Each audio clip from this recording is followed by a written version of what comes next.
Hello everyone and welcome back. In previous lecture we had discussed about the aggregate supply and we had learned that aggregate supply equals the national income of the country and national income is either consumed or saved. So that is why national income is equal to C plus S. I will write it down on the board. So aggregate supply equals national income and national income is either consumed or saved. So in today's lecture we are going to discuss this part of the national income, that is saving, and our topic is saving function, that is propensity to save. So what is saving? Saving is that part of the income which is not spent on consumption. That means saving is that part of the income which is not spent on the consumption. So that is why saving is also related to the income. So saving function, so we can define saving function as a relationship between the income and the saving. So saving function is the functional relationship between saving and the income, and we can write it in this form: saving is a function of income. So this is the formula for saving function.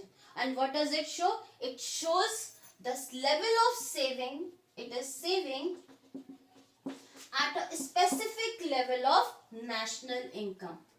That means level of national income.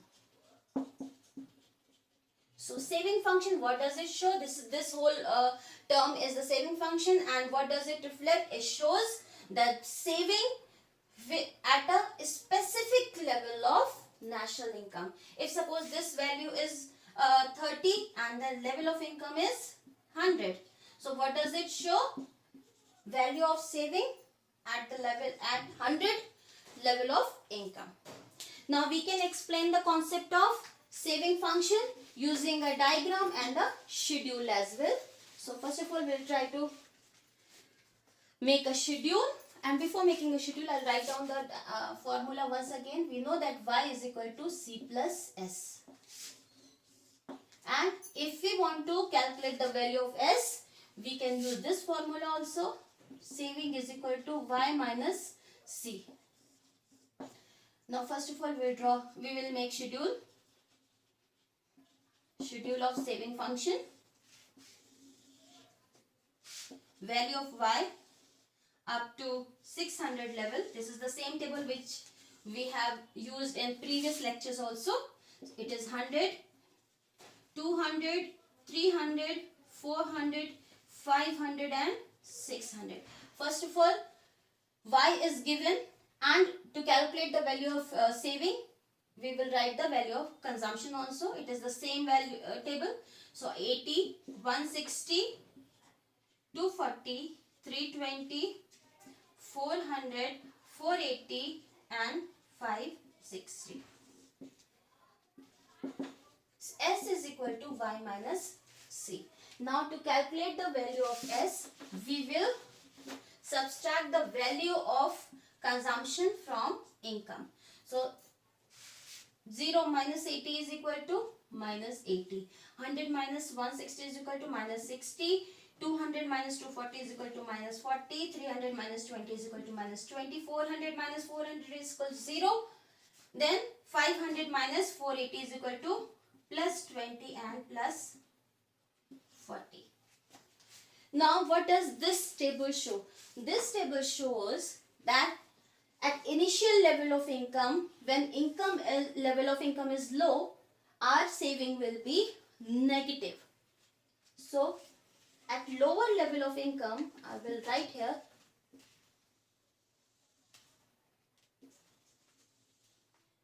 up to 300 level of income, our saving is negative. Why is it so? Because our consumption is more than our income, and this consumption is being done from the past saving or the savings of some other people. If you are a student, you are not earning anything, but you are consuming. So from where you are consuming? You are consuming from the savings of your parents. So in that, here it is negative savings, saving is negative at lower level of income. Then saving become zero when consumption is equal to income at break even level of income. So this is the break even point. And after break even point, the saving become positive because now we earn enough, sufficient enough to meet all the expenses of our consumption, and we will be able to save a part of our income. So the saving becomes positive. Now I will explain it using a diagram also. Suppose this is the bucket. This is the bucket of saving. We all save something. Even in our childhood we used to have our piggy banks. So we used to save our money, excess money in our piggy banks. And this is consumption. And here I am showing income. Suppose my income is 0. However, my consumption is minus 80. My consumption is 80. And suppose my income, my piggy bank has 1000 rupees in it. Now my consumption is 80, but my income is 0. From where I will consume? From where I will pay this 80 rupees? I will withdraw money from my piggy bank, from my savings. And we will, if income is 0, then we will take 80 rupees, this plus 80 from my savings. That is why we will subtract 80 rupees and it will be minus 80, and minus 80 is the saving at 0 level of income, and this is the same value which is reflected in the schedule also.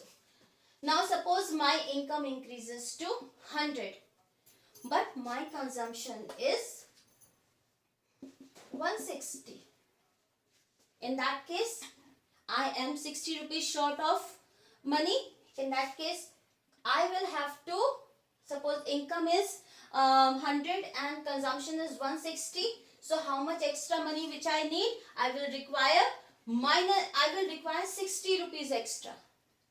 So from where I will get this 60 rupees? I will get this 60 rupees minus 60 from my savings, or the past savings, or the savings of someone else. So that is why at initial level of income or lower level of income, saving is negative, because we are consuming more than our income and we are consuming from someone else's saving or our past savings. Sometimes it happens that we are also out of job and we consume.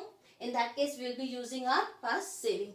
So that is why our savings is negative. Now we can show the same thing in a diagram also. The same concept in the diagrammatic form. Now since saving is negative, so we will draw the negative intercept also. This is the x-axis and this is the point of origin. On y-axis, this is y-axis, this is positive y and this is negative y. On y-axis, we will measuring saving, and on x-axis, we will show income. Now first of all, saving curve will start on the negative intercept on y-axis, and as income increases, saving will also increase. So this is the SS curve. The distance between O and S is the minus C bar, and this is known as autonomous saving.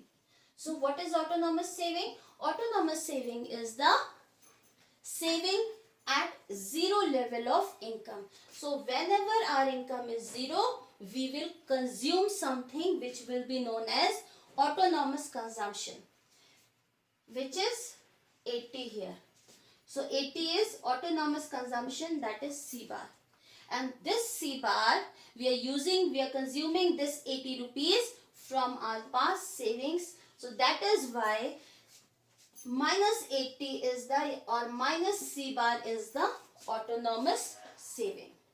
And autonomous saving is equal to the autonomous consumption, but the value will be negative. Now, as income increases, when we move rightwards on the x-axis from O, and suppose this is the point A. Now from O to point A, when we move rightward, that means our income is increasing. Here the level of income is 0. Suppose here it could be 100, it could be 200, 300, 400 and so on. So that is why when we move rightward on the x-axis, that means our income keeps on increasing. That means Y is increasing. When Y is increasing, S is also increasing. First of all, the negative value is decreasing. Minus 60 is greater than minus 80. So when we are moving rightward on the x-axis, we will be moving upward on the y-axis like this. And this shows increase in saving. So that is why at initial level of incomes, there will be this saving or negative saving. I will write here. That is this saving, where saving is negative. Because our consumption is more than our income and we are consuming from our past savings. That is why it is known as this saving.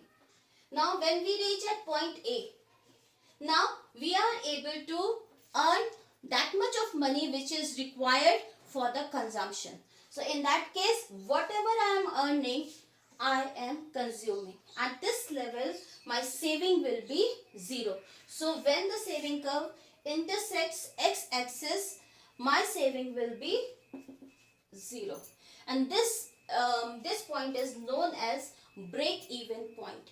So break-even point is the point where income is equal to consumption, and when income is equal to consumption, saving will be 0. Now, when we move beyond A point, this is point A, that is break-even point. When we move beyond break-even point, the level of saving will be positive. That means with the increase in income, saving will also increase. So this part is the positive saving. So now we can summarize this schedule and this diagram in. First is starting point of the saving curve. So starting point of SS curve. So this is SS, that is saving curve. So saving curve always starts on the negative intercept of the y-axis. This is the negative y and this is positive y. So it always starts from the negative intercept. Why is it so? Because at 0 level of income, consumption is done from the past saving. So that is why this OS equals the autonomous saving, and this autonomous saving is equal to the autonomous consumption. That is why it always starts from the negative intercept.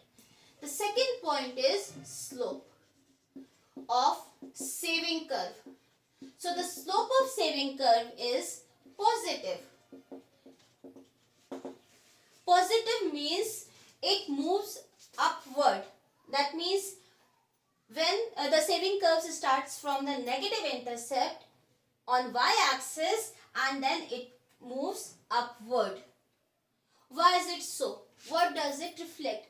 Positive slope reflects the positive relationship or direct relationship on the between the variables which are measured on y-axis and x-axis. So on y-axis we are measuring saving and on x-axis we are measuring income. So there is a direct relationship between saving and income. When income is rising, saving is also rising. That means when income increases, saving also increases. And when income decreases, saving also decreases. That means direction of the change in both the variables is same. Either both of them are increasing or both of them are decreasing. So that is why saving and income has direct or positive relationship, and the saving curve slope upwards and has positive slope. Third point about the saving function or saving curve is break-even point. What is break-even point? So break-even point is the level of income where saving is equal to 0. That means saving is neither negative nor positive. Whatever income we are earning, we are spending the same amount on consumption of goods and services. That is why saving is equal to 0, which is reflected on point A on saving curve. Then last point is positive saving. After a certain level of income, that is beyond break-even point, our consumption is less than our income. That is, our consumption is 480 and income is 500. So consumption is less than income. That is why we will be able to save a part of our income and saving becomes positive.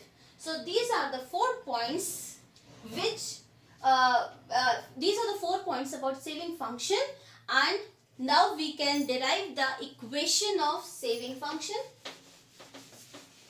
We all know that saving and consumption are complementary to each other. That means if we know the value of consumption, we will be able to calculate saving, as it is clear from this formula. Suppose this is equation 1, I will write again y minus c. This is equation 1. Now if we have the value of c, in that case we will be able to derive the value of s also. If we have the value of y and c, we will be able to derive the value of s. Now if we have the equation, I have not written the heading, it is mathematical equation of saving function. Now if we have equation of consumption, in that case we will be able to derive the equation of saving also. So first of all, we know that C is equal to C bar plus BY, and this B is equal to MPC. Now if we have, this is consumption, equation of consumption. So if we have the equation of consumption, we will be able to derive the equation of saving by substituting the value of C in this equation. So we will write substituting the value or equation of consumption in equation 1. Now S is equal to Y minus, now we will write the value of equation of C as C bar plus BY. Now we will open the brackets. S is equal to Y minus, now this is positive C and this sign is minus, so minus and plus is equal to minus, so minus C bar. This is also plus and this is minus, so minus BY. Now there are two terms, this term is also in Y and this is also in Y terms. So we will solve it. S is equal to minus C bar plus, since Y is positive, so you will be using the sign of Y because we will be shifting Y to this side. So Y minus BY. Now since Y is common in both the terms, we can take out the Y. So we can write it like this, minus C bar plus, we will take Y common and in brackets this will become 1 and this will become 1 minus B. So saving equation is equal to S is equal to minus C bar plus 1 minus B y. So this is the equation of saving which we have derived from the equation of consumption. Now since we have used this complicated method for deriving the equation of saving from the equation of consumption, we can do it directly also. Now suppose we have consumption equation, this equation. Now the value of C bar is negative autonomous saving. So positive autonomous consumption is equal to negative autonomous saving. That is why it will be minus C bar. So the value will be same. We will we'll just put a negative sign. Now we will copy this. Instead of B, we will write 1 minus B, and we'll copy this y. So we can directly derive the equation of saving from the equation of consumption. We'll take an example. In previous class, we have discussed the equation of consumption as C is equal to 80 plus 0.8 y.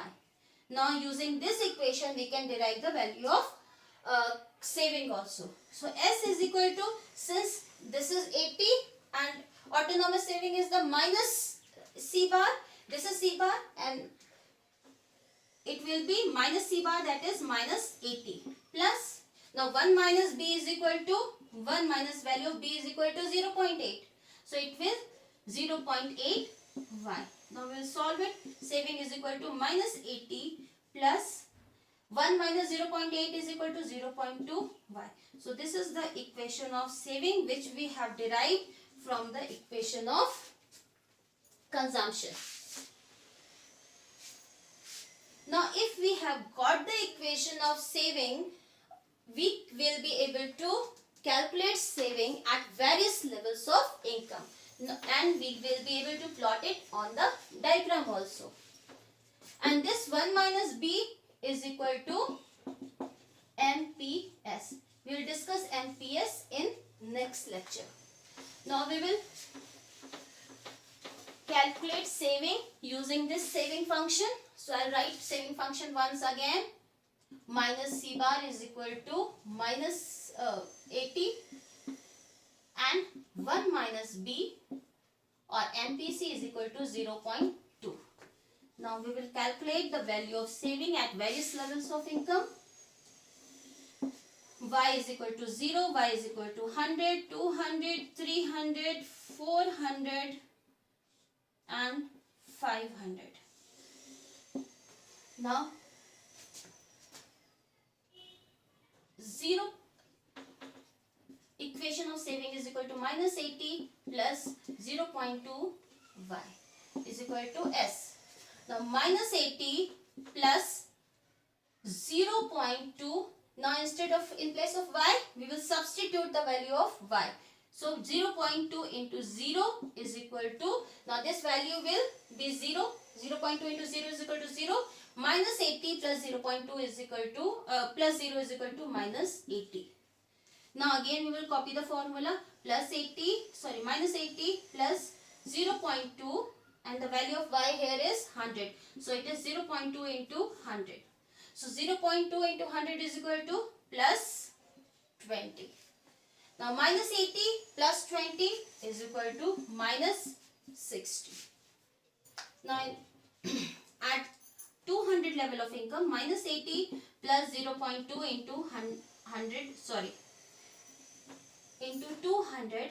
Now this value will be plus 40. Now minus 80 plus 40 is equal to minus 40. Next 300. So we'll write minus 80 plus 0.2 into 300. So this will be plus 60. Minus 80 plus 60 is equal to minus 20. Now minus 80 plus 0.2 into 40. So what will be? It will be 80. Plus 80 minus 80 is equal to 0. Now again minus 80 plus 0.2 into 50. So 0.2 into 50 is equal to 100, and 100 plus 100 minus 80 will be plus 20. So in this way we can calculate the value of savings at various level of income using the saving function, equation of the saving function. And we can plot the same values on a diagram also. This is y, point of origin. This is negative y. Here we will measure saving, and this is income. Now since we can write minus 20, minus 40, minus 60 and minus 80, because the minimum value is minus 80. The level of income is 100, 200, 300, 400, 500. There also it is plus 20. Now when at zero level of income, value of S is equal to minus 80. So we will put a point here. That means at zero level, saving will be minus 80, and this is autonomous saving. Now at 100 level of income, saving will be minus 60. So 100 level of income and saving is minus 60. We will put a point here. At 200 level of income, saving is minus 40. We will plot a point here. We will put a point here. At 300 level of income, saving is minus 20. And at 400 level of income, it is 0. And at 500 level of income, it is plus 20. Now we will join these lines and we will get a saving curve. Usually you have to plot these values on a graph paper, and if you are using a simple paper, you will have to measure the distance between various points using a scale. In that case, you will get an accurate saving curve, because here the distance between the values is not clear, so this saving curve is not accurate. Now in this way, we can plot the values of saving. We can calculate the values of saving using a saving mathematical equation of saving function, and we can plot the values on a diagram also. Now as we know that saving and consumption are complementary to each other. So as we have derived the equation of saving from the equation of consumption, in the same way we will be able to derive the consumption curve from the saving curve and saving curve from the consumption curve. So we will try to derive the curves from each other. Since y is equal to c plus s. Now if we have these two values, that is consumption and income, in that case we will be able to calculate this value. So our first question will be derivation of savings curve using or from consumption curve. So what is given in the question? Consumption curve. And what we have to derive from the consumption curve is the saving curve.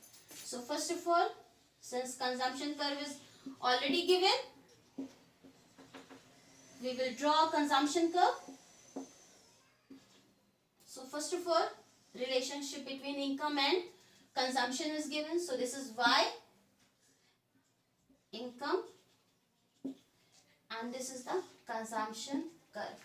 Now from this curve, we have to derive the saving curve. So we will draw another diagram below the consumption diagram, and we will show saving, and this is income. This is the starting point of the consumption curve, and this is the C bar. So since this C bar, this positive C bar is equal to the negative C bar, and this negative C bar is the autonomous saving. So autonomous consumption is equal to the autonomous saving. So on this saving curve, suppose this is the distance between O and C. So on saving curve, we will take the same distance on the negative side. So this is the same distance from point of origin, and we will write it as point S, and this will be the starting point of saving curve, and it is denoted as minus C bar, and this is because at zero level of income we consume goods and services from our past saving. Now at point A, consumption is equal to income. What does that mean? That means that whatever amount we are earning, we are spending the whole amount for consumption purpose. So that is why here at this point saving should be 0. So that's why we will draw a vertical line from A point to the x-axis, and we will name it as B. At this point saving should be 0. Now what will we do? We will join these points S and B, and we will get our savings curve. So in board examinations, in CBSE examinations, you get this question, and in that case you will have to first of all write the introduction, then draw this diagram, and then you will have to explain the steps also. First of all, we know that consumption and saving are complementary to each other. So if consumption curve is already given in the question, we will be able to derive the saving function, saving curve. Now we will draw the diagram, and then first of all we will explain the starting point. That is, it will start from the negative intercept of the y-axis, because it will be equal to C bar, that is autonomous consumption, which is done at the zero level of income. The second point which we have to explain is the break-even point, because at this point C is equal to 0, C is equal to y, that is why saving will be 0, and we will draw a vertical line from A to B. And third is, now by joining these lines we will get the savings curve. Second question is derivation of consumption curve from savings curve. So what does this mean? Saving is already given, saving curve is already given in the question, and you will have to derive the consumption curve. So what is given? Income is given and saving is given. And what we have to calculate? We have to draw the consumption curve. So first of all, what is given in the question? We will draw at first. So this is the saving curve. Income is shown on x-axis. This is negative y, this is positive y, and this is point of origin, and this is saving. Now first of all, we will draw a saving curve SS. Again, since we have to derive a consumption curve, so we will draw another diagram for consumption curve, where we will show consumption on y-axis and income on x-axis. Now we know that autonomous saving is minus C bar. Since this consumption, it equals the consumption which is done at the zero level of income. So we will take the distance from O to S, and we will mark the same distance, point at the same distance from the point of origin on consumption curve on the positive side, and name it as C. This is C bar, that is autonomous consumption and starting point of the C curve. Then I will draw an income line also, because income is also given. Now where at point A, S is equal to 0. So this point shows break-even point where saving is 0, because consumption is equal to the income. So that is why we will draw a vertical line from point A point B on income line. Now we will join point C and point B, and we will get the consumption curve. So we will explain the derivation of consumption curve from the saving curve in the same way and using all these 3 points. That is, first of all, these consumption and saving are complementary to each other. The starting point, the break-even point, and joining of the points. Now, thanks all. That's all for today, and thank you so much.